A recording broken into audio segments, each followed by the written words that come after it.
どうも皆さんおはこんばんちは。今回の動画は普段と少し経路を変えてお送りいたします。題して、カフカの装備は会心率を中心に作った方が強いのか、それとも攻撃を中心に作った方が強いのかです。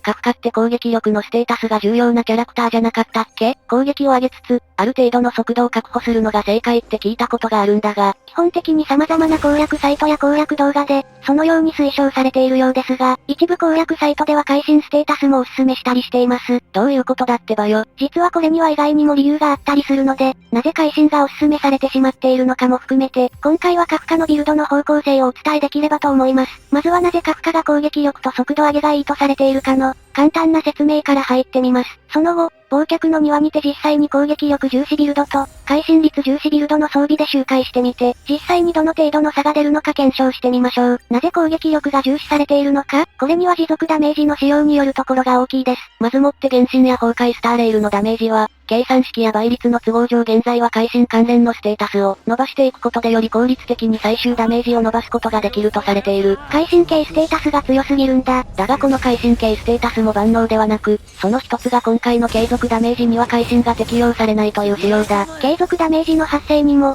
誘発にも会心は発生しません。そのため継続ダメージで戦うサンポやセイバルは、会心系ステータスは盛らずに、継続ダメージの基礎ダメージを伸ばせる、攻撃力を上げる装備が重要とされてきた。そしてこれは継続ダメージを利用してダメージを出す、カフカにも同じことが言えるな。カフカはこれに加えて、必殺技やスキルを発動した時に、即時に相手に付与されている継続ダメージを誘発できるので、速度もある程度確保して、行動回数を増やしたいんですね。継続ダメージの弱点である、相手の行動前にしか発動しないという点を、克服したのがカフカがいかに革命的なキャラクターなのか伺えるな。じゃあ今の話を聞くと、カフカは完全の継続ダメージで戦うんだから、攻撃力を上げるのが正解じゃないかと思いますよね。事実多くのサイトや多くの動画ではそのように指示されている。これは、あくまでカフカの持続ダメージが強いという前提がないと成り立ちません。そもそも多くの人は、持続ダメージは威力が低すぎてお話にならない、という最悪のパターンを考慮せずにビルドを組んでいると思います。攻撃には通常攻撃でも、スキルでも、そして必殺や継続ダメージにも、基礎攻撃力に対して丸パーセントのダメージを与えるという倍率が付与されている。つまりこの倍率次第では、いくら完全のために攻撃力を上げたとしても、ダメージが全然通らないという事態になり得る。一方でカフカの場合は、継続ダメージの倍率が低いというより、スキルや必殺技で与える継続ダメージ以外の倍率が低めに設定されています。極端な例で言うと、セイバルの必殺技のダメージはレベ1で 108% ですが、カフカはなんと 48% しかありません。これでは会心率を上げても、元のダメージが低すぎて戦えないのでは？しかしカフカには味方の通常攻撃に反応して、追加攻撃を行う添付も備わっています。これには感電を付与する能力はあっても、感電を誘発する能力はないので、ここを切り取って言えば会心装備が圧倒的に優位ということに、つまり今回の検証は以下の通りとなります。まずそもそも継続ダメージが、最強と謳われる会心ダメージを超えているのかどうか。そして、攻撃力ビルドでは目立ちませんが、追加攻撃を会心ビルドで発動した際の、ダメージの大きさ、そして最後にカフカの限界突破回数の問題、以上3点に注目して続く検証をご覧ください。まずは会心ビルドから見ていきます。率ダメージはそこまで伸ばせていませんが、平均より少し上程度までは育ててきました。異物はガンマンとメッセンジャーとサルソットです。攻撃力のパターンでは、ガンマンとメッセンジャーのセットは同じですが、オーナメントのみ宇宙ステーションセットに変更されています。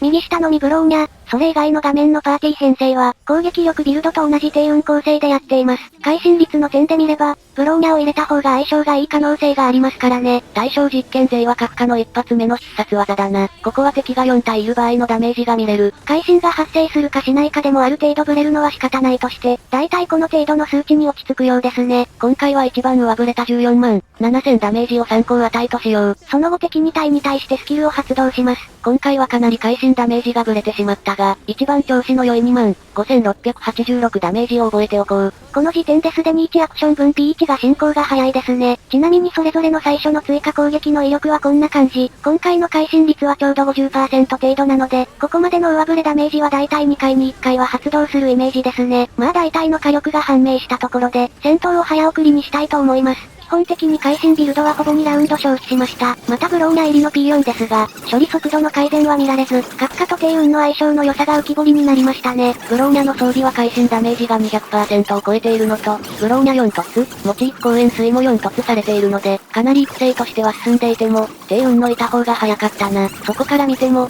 ちょっと装備の適性の答えが見えてきてる感じがする。勘のいいガキは嫌いだよ。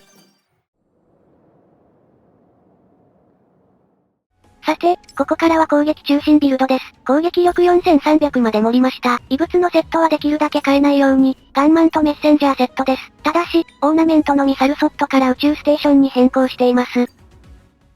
まず結論から言うと、圧倒的に攻撃力中心ビルドの方が強かったです。ただしこの結果が圧倒的になった理由が2つあります。2つもあるのか。まず1つは、バッファーの低運が攻撃力ビルドと相性が良すぎたこと。これに対してブローニャを入れるという検証を会心ビルド側で試しましたが、続く2つ目の理由も相まって、その差を埋めることはできませんでした。赤色の文字が攻撃ビルドのダメージ、黄色文字が会心ビルドのダメージ。攻撃ビルドは会心にダメージがほとんど左右されないのだが、全てが圧倒的に会心ビルドよりダメージが出ているな。しかし必殺技ではなく、スキルの場合は会心ビルドの方が、ダメージが出せているのがわかりますね。これは、スキルは継続ダメージよりも殴りダメージの方が比率が大きく、必殺技は殴りダメージよりも、継続ダメージの比率が大きいことが起因しています。殴りダメージには会心が発生するから、殴りダメージの比率が高ければ会心が強くなる。これは動画の冒頭でも述べられていたことだな。この追加攻撃は前半雑魚の処理が早すぎて、低運の必殺バフが残ったままになってしまっているので、攻撃ビルドの方がダメージが伸びてしまっていますね。本来であれば会心ビルドの方が安定して会心が発生する部分なのに。まあ大事なのは必殺技とスキルのダメージ差の部分です。